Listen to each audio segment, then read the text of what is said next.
Magandang hapon! Kumusta po? Narito po ulit ang update natin para sa lagay ng ating panahon.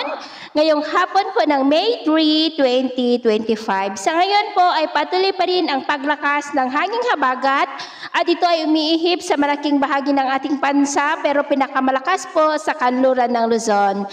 At next week po ay consistent na may namamataan na posibleng dalawang sama ng panahon na maaaring mabuo sa silangan at kanluran ng ating bansa na siyang magpapalakas lalo ng habagat at ang development ng mayan ang ating babantayan kung matutuloy po o hindi at ito ang pinapakita ng forecast model natin pong ginagamit hanggang po sa susunod na 2 linggo.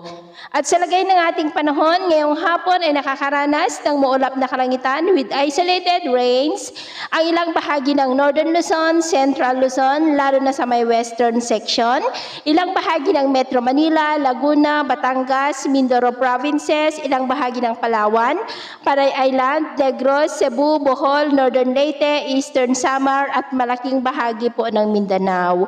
At mamayang gabi may tsansa pa rin ng mga pag-uulan sa ilang bahagi ng Ilocos Region, Cordillera, Zambales, Bataan, Oriental Mindoro, southern part ng Quezon, southern Palawan, Aklan, Capiz, Iloilo, Negros, Cebu, Bohol, Leyte, ilang bahagi ng Samar provinces, Zamboanga, Northern Mindanao, Sorsogon at ilang bahagi ng Davao.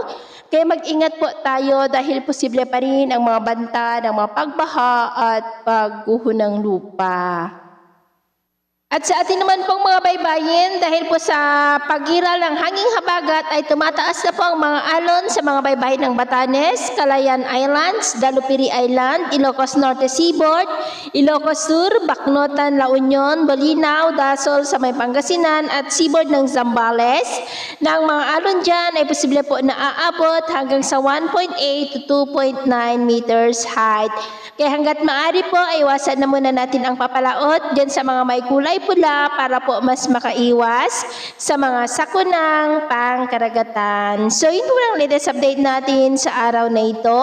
At ako po muli si James na nagsasabing sa kahit anong pagsubok po na darating sa ating buhay, huwag na huwag po tayong mawawalan ng pag-asa. Thank you and God bless!